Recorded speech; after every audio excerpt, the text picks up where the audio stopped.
I pretty much start everybody with the 800-gram challenge, to eat 800 grams by weight of fruits and vegetables each day. And then you continue to eat whatever else you want, right? So there's no restrictions or eliminations. And then you pick the fruits and veggies you want to. So if you don't like kale, don't have to have kale, 800 grams. And then that's really where I start everyone. I like your buckets, but I also think that every bucket there that you've mentioned can benefit from something like this. And I don't like to say that everybody's going to only use the same tools in nutrition, but I think this one has universal application for both athletes as well as kind of the intro person for a variety of reasons. But I think it's great, especially for the bucket that you mentioned, the beginner, because we're not restricting, we're not eliminating.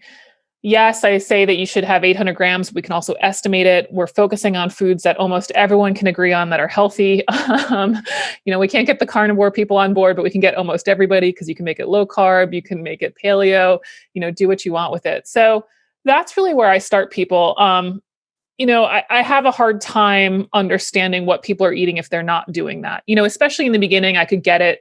If you're coming from a standard American diet, we might have to scale it a little bit, start maybe at, 300 grams and work our way up slowly for sure. But it's just such a low caloric volume and such an essential part of the diet. It's hard for me to understand where else we would start, right? Mm-hmm.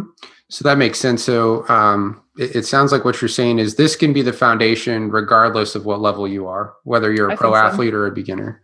Yeah. And I've had people that are in the CrossFit community and have been CrossFitting for some time. And they even find their performance improves from it. I mean, one of the most common things I hear about it is, oh, wow, I have so much more energy, or my aches and pains don't have as much aches and pains with them anymore, right? So better recovery. And so I think that's something that people forget a lot about with high-end performance, is that those micronutrients have value for them too. It's not all just protein and carbs. Yeah. Sure. Well, and for a beginner that may not have a scale, is there an easy way to estimate what 800 grams looks like? Yeah. One adult closed fist is about a cup. And so it's about 6 cups a day ends up being about 800 grams. Now, not those leafy salad greens. Those are a little bit too light. So when people are estimating, I like to tell them 6 fists a day and then as many leafy greens as you want. And that's a great way to do it. And that's essentially how I do it when I'm on the road, because I don't bring my scale everywhere. Okay. And there's a study for why it's 800 grams specifically, right? Yeah. Can you dive into that a little bit?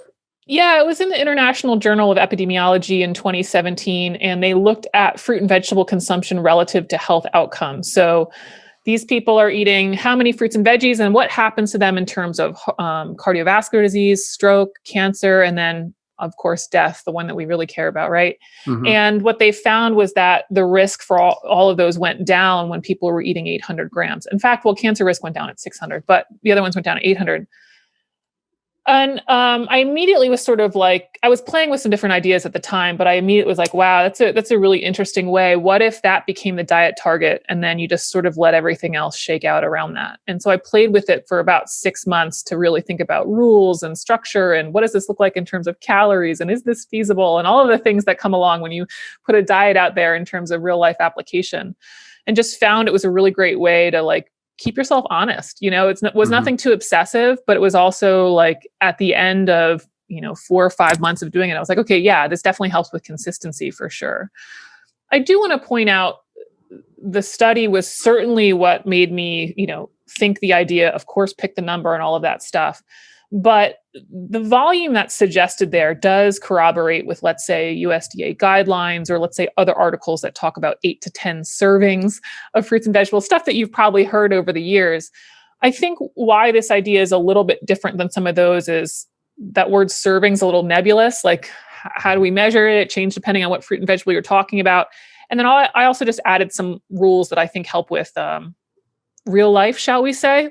You pick the ones you want, and it doesn't matter exactly if every day is this perfect alignment of local organic kale or whatever it is. So there's definitely some tweaks there that make it not so specific to that study. But that was definitely kind of the tipping point for the idea.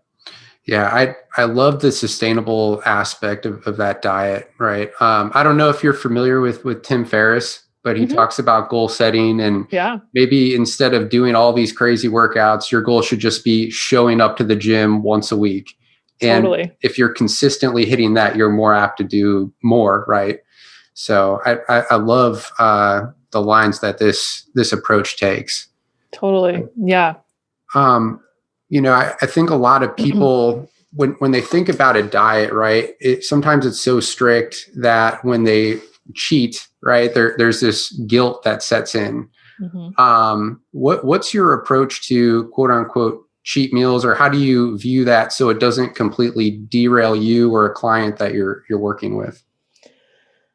Yeah, I mean, some of that's reflected in the mentality of the 800-gram challenge. And then even kind of the next step from there is when I add protein, I still try not to, or I don't tell people to eliminate anything. And I think there's something about not saying anything is off the table that actually helps people's adherence and less of that kind of binge psychology, or like, I'm having this blowout meal. Like if you're allowed to have it whenever, I think that takes the temptation away a little bit. So some of it's just sort of implicit in those guidelines.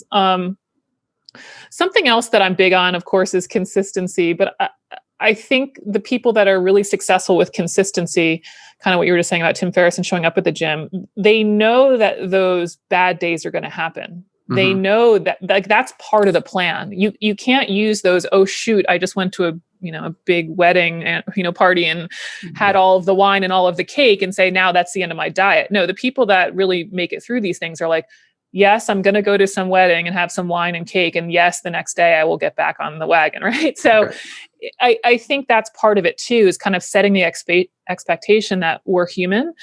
I have days ahead of me at which I'm going to have too many cookies, I'm sure. But knowing that and so then you just start back on it the next day. Right. Right. So it doesn't impact your day to day as much as that super strict diet. Makes a lot of sense. Yeah. One of the questions that I've gotten is organic versus non-organic. And when people are beginning this journey into bettering their nutrition, I think that's one of the hangups that kind of stresses them out. Am I making positive steps forward if I'm eating non-organic fruit or vegetables? What's your take on that piece? I would say don't let it be a hang up at all. We have a couple different issues when we're talking about organic. There's the issue of whether or not we have pesticide exposure, right? And then we also have the issue of whether or not the crop itself is more healthy. And I think there's this bias that the micronutrient density of an organic crop is inherently better. Like organically grown spinach is going to have way more calcium than conventionally grown. Well, that's not the case. And that's because crops and what's in them, in the actual leaves that you're eating, is going to come down to the soil quality and the growing season and how much sun it got and how much rain it got and all of these other, how long it took for the item to be shipped to you. When was it harvested? What was the delay time or transit time? So there's a lot that goes into that. And so on like a nutrient level, no, organic is not across the board necessarily better in terms of what you're getting. So then it's like, okay, well, what about the pesticide exposure? And I certainly wouldn't encourage people to be exposed to pesticides, but we can wash them off. Also, our detoxification system works better when we have fruits and vegetables in the diet, largely because of that fiber component. So, and it's like, think about all the other foods in your diet that might not be organic, whether or not that's grain products or when you're out at restaurants or something like that. And so we have to just kind of take a bigger step back and be like, even non-organic fruits and vegetables are going to have a positive influence for a variety of reasons, that I wouldn't want that to be a hang up at all. Makes sense. Yeah. Okay. Well, before we move on to the next circumstance, do you have any other advice for people that are just beginning this journey? I liked what we covered so far. I mean, of course, I have to talk about that 800-gram challenge, which I did, but then I like the question about kind of that imperfection and what happens, when you have the bad day, and it's like, yeah, you just start again. Welcome to being a human. Totally. Yeah. When I was a new dad, there was a fine line between, perfect when it came to diet and good enough for the time being. And it used to stress me out a little bit, not being perfect, until I took a step back and looked at the big picture. So no, I think that's an important lesson. And people get kind of down these rabbit holes, and it's like, there is some point at which worrying about your protein intake is going to be outperformed by you sleeping more. There is some point at which worrying about whether or not you're getting the right diversity of fruits and veggies is going to be outperformed by decreasing life stress. And so this is where when we get so myopic with our nutrition choices, we have to get to that good enough and then bring up all of the other things that affect health in our life to that good enough level before we start becoming like this total zealot on nutrition.